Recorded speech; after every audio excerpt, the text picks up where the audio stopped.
So I spent the entire week trying to just think of the hardest questions I can ask Guy. Are you ready? I'm ready. It's going to be tough. I'm ready. Okay. So first question, Guy, is leading a church can be demanding on your time and your family time especially. How did you balance this raising your kids? Yeah, so I think I mentioned before that we've helped our children to see that the church is a good place to be at. We've never wanted them to see church as boring, oh, there's another church meeting. So I think constantly drip feeding the fact that it's a privilege to be involved in church. And it's cool having people in our home. We've really tried to create that culture of people, people in our home a lot, and our children really look forward to that.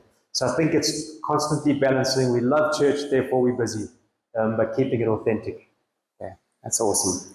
So the second question, what did you say is the most important characteristic required to lead a church? I think in some ways it's courage. Courage to keep going when you don't necessarily feel like it. You know that pastors sometimes don't feel like going to church? It's true. Sometimes I wake up on a Sunday like you guys. I don't really feel like going to church today. Who's preaching? Oh, it's me. I better go. No, it's not normally that bad, but there are times, where it can get like that. And so I think courage and also calling. Like I would just say, if anyone wants to lead a church, they need to know they're called. If they don't know they're called, then they mustn't, because this really isn't a job. It's laying yourself down and your family down for the sake of others, which I guess is the heart of the Christian life, but probably just a little more front-footedly. So courage, calling. Okay, yeah, that's great. And the last question is really difficult. Yeah. But rumors have it that you are almost an honorary ranger. Yeah. Okay, so we want to know three things. When are you going to become an honorary ranger? What does an honorary ranger do? And do we have to salute you when we're in the Kruger Park? Yes.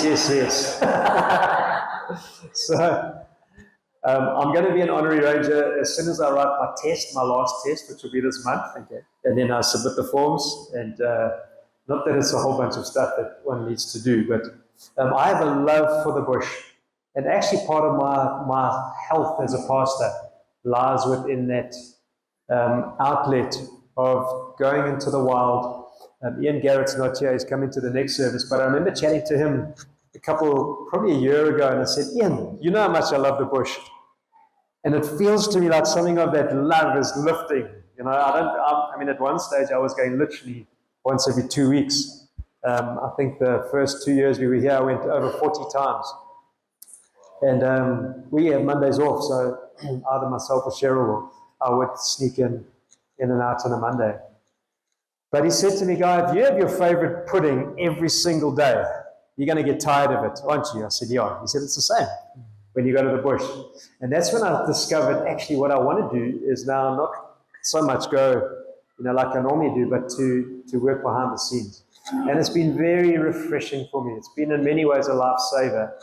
And I don't think I've done that well, if I'm honest. In my earlier years of ministry, I didn't think that I was allowed to spend so much time doing that I love, unfortunately.